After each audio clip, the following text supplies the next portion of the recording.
यहाँ पे अंतिम संस्कार की प्रक्रिया पूरी कर ली गई है, तो दूसरी तरफ यहाँ पर अतीक अहमद से पूछताछ लगातार जारी है। आपको बता दें कि जिस तरीके से ये आज तीसरे दिन ये पूछताछ जारी है, तो कहीं ना कहीं कई महत्वपूर्ण जानकारियाँ पुलिस के हाथ लगी है। आप जिस तरीके से ये मामला निकल के सामने आया था कि पाकिस्तान कनेक्शन और साथ ही जो आईएसआई का कनेक्शन था, उसको लेकर के लगातार ये अतीक अहमद और अशरफ से पूछताछ की जा रही थी। अशरफ के द्वारा और अतीक अहमद के द्वारा उन जगहों का खुलासा किया गया जहां से ये हथियार आया करते थे, और लगातार ही आपराधिक मंसूबों को पूरी तरीके से पुख्ता करने के लिए ये हथियार को वो जिस जगह छुपाते थे उसकी भी जानकारी निकल के सामने आई है। लगातार ही पुलिस इस पूरे मामले पे कार्रवाई करते हुए दिख रही है, और अब ये कहा जा रहा है कि यूएपीए के तहत अब दोनों पे ही केस दर्ज किया जाएगा और पूरी तरीके से कार्रवाई की जाएगी। और साथ में आपको बता दें कि जिस तरीके से जो पुलिस थी अतीक अहमद और अशरफ को कल धूमनगंज थाने से लेके निकली थी, तो ये अनुमान लगाया जा रहा था कि कहीं ना कहीं वो फतेहपुर लेके जाएगी, लेकिन बाद में ये देखने को मिला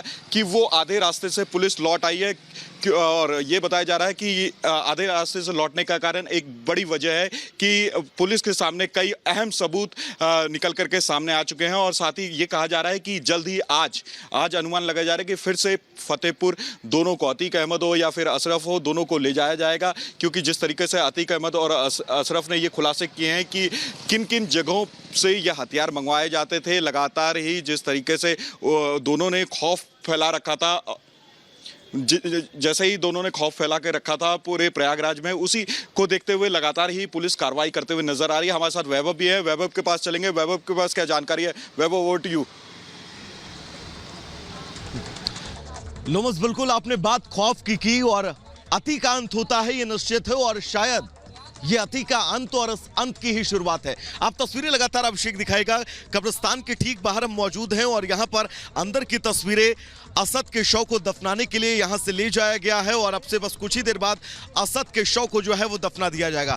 भारी सुरक्षा कर्मियों की मौजूदगी, पुलिस के तमाम बड़े अधिकारी इस वक्त आपको कैमरे फ्रेम में नजर आ रहे होंगे। इसी एम्बुलेंस से असद के शव को जो है वो झांसी से यहां पर लाया गया प्रयागराज। आप अभिषेक अगर जूम कर पाइए उस छत पर, आप देखिए छत पर कितनी संख्या में लोग जो हैं वो मौजूद हैं, वो इस असद के अंतिम संस्कार को जो है वो देखना चाहते हैं। छतों पर लोगों की भीड़ मौजूद है, क्योंकि यहां पर इस पूरे इलाके में किसी के भी आने जाने पर पूरी तरह से मनाही है। आसपास के सभी दुकानों को आज बंद किया गया है। दुकानों को बंद किए जाने के अलावा रैपिड एक्शन फोर्सेस की तैनाती, पुलिस बल की तैनाती, पीएससी बल की तैनाती, और अब यहां पर असद के शव को जो है वो दफनाने के लिए लेकर गए हैं।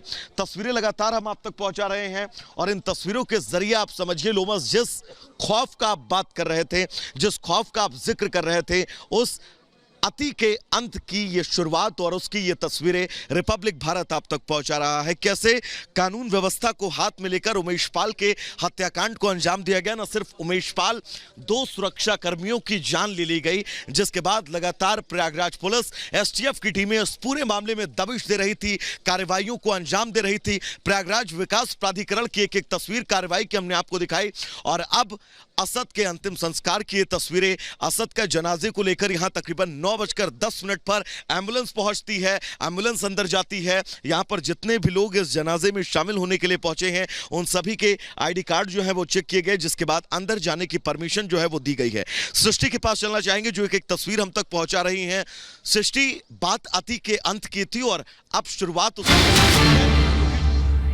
30 के करीब में फूफा, नाना, तो और जो 2-3 वकील हैं वो भी आए हुए हैं, तो वो सारी उस प्रक्रिया के अंदर लगे हुए हैं। और कुछ महिलाओं के भी आने की बात हो रही थी, वो झड़प भी कर रही थी, वो कौन थी सर? वो अभी तक उस पर कोई कमेंट नहीं कर पाएंगे। अभी तो जो रिलेटिव्स हैं वो रिलेटिव्स बैठे हुए हैं, और वो यहाँ से अभी मेरे ख्याल से सुपुर्द खाक करके वो सारे लोग निकले। शाइस्ता का भी ये था, नो कमेंट्स, नो कमेंट्स।